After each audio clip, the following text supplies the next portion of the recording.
तो बहुत ही अच्छा केस स्टडी शेयर करने वाला हूँ। वीडियो लॉन्ग नहीं करूँगा, पर सीखने को मिलेगा डेफिनेटली। मैं बोल रहा हूँ कि बहुत कुछ सीखने को मिलेगा और एक अच्छा एक्सपीरियंस आपके साथ शेयर कर रहा हूँ। देखो ये एक बोर्ड है, इसका मॉडल नंबर पहले देख लो। मैं इसके ऊपर ही काम कर रहा था बहुत टाइम से, पर ये सॉल्व आउट नहीं हो रहा था तो उल्टा हो गया। तो DG33FB इसका मॉडल नंबर है। DG33FB इंटेल का मदरबोर्ड है, DDR2 के साथ। बहुत बड़ा साइज का बोर्ड है ये। तो देखो जनरली इसमें प्रॉब्लम है कि नो पावर वो नो पावर इशू है, ठीक है। तो इसमें मल्टीमीटर पे आ जाते हैं। तो एक चीज़ दिखा देता हूँ मैं सबसे पहले। तो एक ग्राउंड कर दिया, DC20 पे है मेरा मल्टीमीटर। तो ये है इसका मल्टीमीटर अभी दिख रहा है, ये है इसका PS ऑन। तो देखो ये PS ऑन कहाँ गया, वो बोर्ड में पावर नहीं है, सॉरी, ये पावर डाल दिया। तो ये है, देखो इसका PS ऑन 3.29 वोल्ट अवेलेबल है। पर इसको ट्रिगर करेंगे तो बोर्ड ऑन नहीं होगा, ठीक है। तो इसको ट्रिगर करेंगे तो बोर्ड ऑन नहीं हो रहा है। अब जैसे भी करके ट्रिगर करो तो बोर्ड ऑन नहीं हो रहा है। तो इस टाइप के नो पावर के केसेस में क्या क्या करना चाहिए मैं पहले बताता हूँ। वो मैंने जो जो किया आप लोगों को साथ शेयर कर रहा हूँ, आप थोड़ा सा ध्यान दो। तो फर्स्ट ऑफ ऑल मैंने क्या किया, इसका जो क्रिस्टल है उसको चेंज किया। आप देख सकते हो यहाँ पर वैसे तैसे करके लगाया रखा है मैंने। तो पहले क्रिस्टल को लगाया, फिर जाके चेक किया, सेम सेम प्रॉब्लम है। उसके बाद जाके इसका मैंने बोर्ड को फिजिकल इंस्पेक्शन किया। इधर उधर टच करने के बाद मुझे ये कंपोनेंट मिला है जो लैन आईसी है, और ये रहता है करीब करीब करीब यहाँ पर। तो ये बहुत ही हिट हो रहा था, तो इसे मैंने रिमूव कर दिया। उसके बाद भी जाके बोर्ड नो पावर है बोर्ड, कोई भी चेंजेस नहीं है बोर्ड में। तो फिर जाके मैंने क्या किया, कभी कभार होता है कि हमारा जो बोर्ड है, ये जो बायस चिप है बोर्ड में, ये बायस चिप अगर फॉल्टी हो जाता है, अंदर से ख़राब हो गया है, चिप शॉर्ट है, तो भी आपका बोर्ड पावर नहीं ऑन होगा। तो मैंने क्या किया, इसका जो चिप है, इस चिप को प्रोग्रामर में डाला। एक बार मेरे पास इसका बायस फाइल था, मैंने एक बार रीप्रोग्राम करने के बाद भी ये जो प्रॉब्लम है सॉल्व आउट नहीं हुआ। तो फिर जाके मैंने और एक नया क्रिस्टल लिया, फिर लगाया, फिर भी जाके प्रॉब्लम सॉल्व आउट नहीं हुआ है। तो बेसिकली मैं यही कहना चाहता हूँ कि जो भी बंदे हो जो इधर उधर से बार्गेनिंग करके कंपोनेंट खरीदते हो, किसी से थोड़ा कम होगा मैं खरीद लूँगा ऐसा करते हो, तो नया कंपोनेंट में भी बहुत सारा ऐसा कंपोनेंट है जो ख़राब आते हैं। तो एक आपने कुछ नया कंपोनेंट खरीद लिया, लगा दिया, हुआ नहीं, तो आप समझ लोगे कि हाँ भाई यही से प्रॉब्लम नहीं जनरेट हो रहा है, कुछ अलग प्रॉब्लम है, कुछ अलग जगह से हो रहा है। पर डेफिनेटली ऐसा कुछ नहीं है, प्रॉब्लम आपका वही से ही हो रहा है। आपको मेनली बोर्ड को अच्छी तरह से सर्च करना है कि भाई कहाँ से प्रॉब्लम हो रहा है, अच्छी तरह से वेरीफाई करना है। आपको थोड़ा बहुत नॉलेज गैदर करना है कि भाई हाँ भाई कहाँ से हो रहा है। तो देखो मैं और एक चीज़ दिखा दूँ, जो ये बोर्ड अभी भी देखो PS1 वोल्टेज इसका अवेलेबल है, यहाँ पर देख सकते हो इजीली। ये देखो एक लाइट जल रहा है, SMP इसका पावर मैंने दे के रखा है। और इसका जो PS1 है अभी भी देख सकते हो, ये PS1 still 3.29 volt 3.29 volt available है। और इसका देखो ये क्रिस्टल पे चला जाते हैं, क्रिस्टल के यहाँ पर भी देखो 0.29 वोल्ट अवेलेबल है, और क्रिस्टल के इस साइड में भी 0.27 वोल्ट अवेलेबल है। अगर आपके पास मल्टीमीटर है तो ऐसे रिलेटेड प्रॉब्लम अगर आ जाता है तो बहुत ही कॉम्प्लिकेटेड हो जाता है केस कि भाई क्या करूँ। मेरा क्रिस्टल सही से काम कर रहा है, सारा कुछ सही है, बायस मैंने लगाया, लैन ऐसी हटा दिया, हीट हो रहा था, फिर बोट क्यों टिकट नहीं हो रहा। तो मैं भी ऐसा सोच के लास्ट टाइम जो है बोट को रिटर्न करने वाला था। तो बेसिकली क्या किया मैंने, देखो तो ये हटा देता हूँ। ये मैंने दो नया क्रिस्टल लगाया, फिर भी प्रॉब्लम सॉल्व आउट नहीं हुआ। तो क्या होता है, क्या हो रहा था ये देख लो थोड़ा सा। तो बेसिकली हो रहा था ये कि भाई इसका जो सिग्नल है, इसका जो क्रिस्टल मैंने चेंज किया वो भी ख़राब था। तो इसका जो सिग्नल है, इस साइड में इसका सिग्नल बन रहा था। एक सेकेंड में दिखा देता हूँ। इस साइड में बोर्ड में पावर अभी है, इस साइड में इसका सिग्नल बन रहा था, ठीक है। ये देखो इस साइड में इसका फ्रीक्वेंसी जनरेट हो रहा है, एक साइड में जो इनपुट में यहाँ पर फ्रीक्वेंसी जनरेट हो रहा था इस साइड में, ये देखो इस साइड में। और इसका जो आउटपुट साइड में, इस साइड में देख सकते हो कुछ भी फ्रीक्वेंसी जनरेट नहीं हो रहा है। एक सेकेंड ठीक से मैं पकड़ूँ, देखो कुछ भी फ्रीक्वेंसी यहाँ पर जनरेट नहीं हो रहा है। आप क्लियरली देख सकते हो XX है, कुछ भी फ्रीक्वेंसी मतलब XX कुछ भी जनरेट नहीं हो रहा था। तो यही एक क्लू मिला मुझे। और इस साइड में, बोथ साइड में मैं दिखाता हूँ। बोथ साइड में अगर चले जाएंगे तो अभी थोड़ा सा जूम इन करता हूँ, तो बोथ साइड में देखो फ्रीक्वेंसी यहाँ पर 1 पॉइंट, क्योंकि बोर्ड ऑफ है, ऑन नहीं हो रहा है, ऑन होगा तो स्टिल हो जाएगा 0.9378 करके कुछ भी फ्रीक्वेंसी जनरेट हो रहा है, पर इस साइड में कोई भी फ्रीक्वेंसी जनरेट नहीं हो रहा था। ठीक है, तो बेसिकली इस साइड में भी देख सकते हो जनरेट हो रहा है, पर इस साइड में कोई भी फ्रीक्वेंसी जनरेट नहीं हो रहा था। तो यही फंडा था। तो अभी क्या है, तो मैंने एक सेकेंड जूम आउट कर लेता हूँ थोड़ा सा।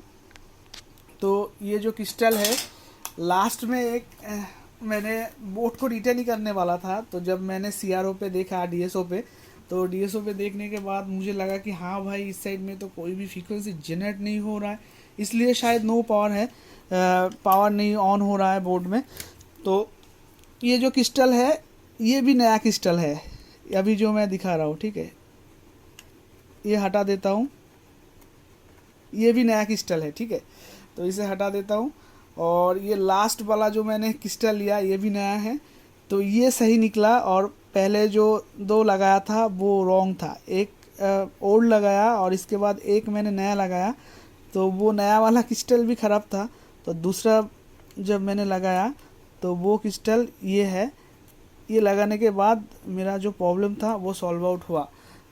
पर देखो, आपके साथ अगर ऐसा हो रहा है, आपने एक बार क्रिस्टल चेंज कर लिया फिर भी प्रॉब्लम सॉल्व आउट नहीं हुआ, तो आप क्या समझोगे कि भाई हाँ क्रिस्टल के वजह से नहीं हो रहा था, क्योंकि आपके पास मल्टीमीटर है। यहाँ पर आप देखोगे तो वोल्टेज बराबर आ जाएगा। यहाँ पर अभी भी देख सकते हो, अभी मैं दिखाता हूँ, एक सेकेंड। और एक प्रोब किधर गया, ब्लैक प्रोब मुझे नहीं मिल रहा है मल्टीमीटर का, ये देखो मिल गया।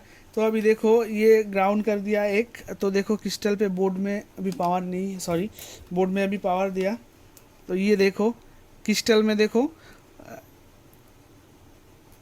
इस साइड में वोल्टेज जनरेट हो रहा है और इस साइड में भी वोल्टेज जनरेट हो रहा है। एक सेकेंड, ये शोल्डरिंग नहीं हुआ प्रॉपरली मेरे ख्याल से, तो एक सेकेंड ऑफ कर देता हूँ।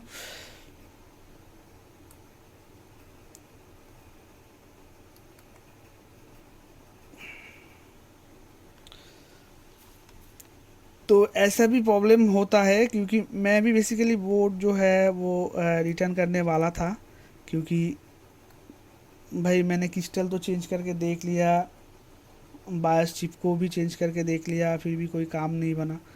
तो अभी क्या करूँ, बोर्ड को तो रिटर्न करना ही पड़ेगा, क्योंकि वोल्टेज तो कहीं ना कहीं से। तो इसके बाद क्या करता मैं, कुछ हीट वीट वगैरह कर देता, इससे ज़्यादा क्या करता मैं। तो मैंने एक सेकेंड इसका जो,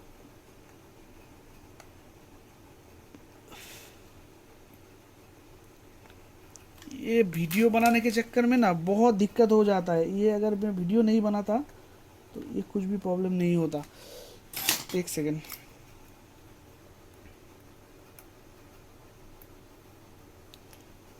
एक सेकेंड साथ रह जाओ। वीडियो बनाने के चक्कर में ऐसा होता है।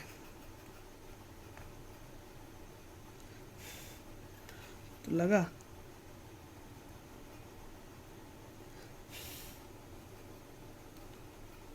मुझे दिख भी नहीं रहा है कि लगा,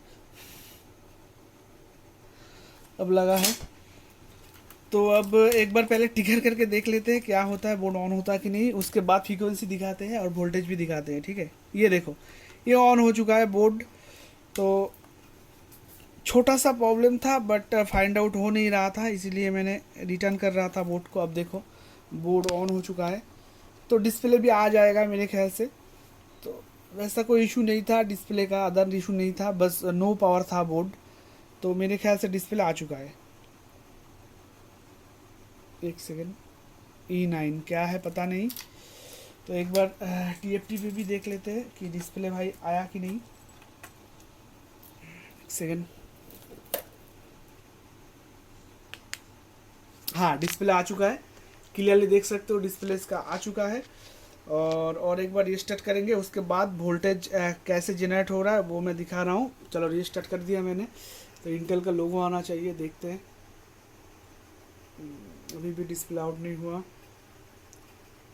इंटेल का लोगो भी नहीं आया। बोर्ड डिबग कार्ड में कोड वेरिएशन हो रहा है, तो चलो डायरेक्टली बायस पे घुस गया है, कोई बात नहीं। और यहाँ पर E9 आ चुका है, ठीक है।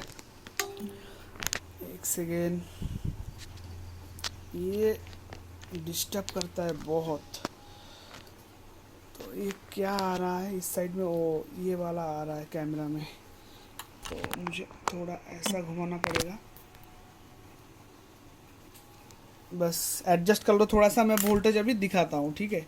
ये देखो मल्टीमीटर पे अगर आप जाओगे तो क्या हो रहा था, यहाँ पर देखो, यहाँ पर 0.18 वोल्ट है और इस साइड में भी 0.29 वोल्ट है।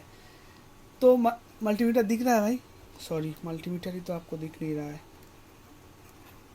ये देखो अब दिख रहा है। अब देखो इस साइड में 0.17 वोल्टेज है और इस साइड में 0.26 वोल्ट है। तो मल्टीमीटर में जो खराब क्रिस्टल था उसका भी ऐसा ही वोल्टेज आ रहा था, पर फ्रीक्वेंसी में अब अगर आप जाएंगे चेक करने में तो इनपुट में जनरेट हो रहा था, आउटपुट में जनरेट हो नहीं रहा था, जिसके कारण ये ट्रिगर नहीं हो रहा था। तो देखो मेरे ख्याल से कुछ नया सीखने को मिला है कि कभी कभार ये होता है, नया कंपोनेंट भी ख़राब हो जाता है। और ख़राब इसलिए होता है क्योंकि ये मैन्युफैक्चरर प्रॉब्लम होता है, पर हमको पता भी नहीं चलता है कि भाई क्रिस्टल से ही प्रॉब्लम आ रहा है, क्योंकि मैंने तो नया लगाया क्यों, और प्रॉब्लम क्यों आएगा।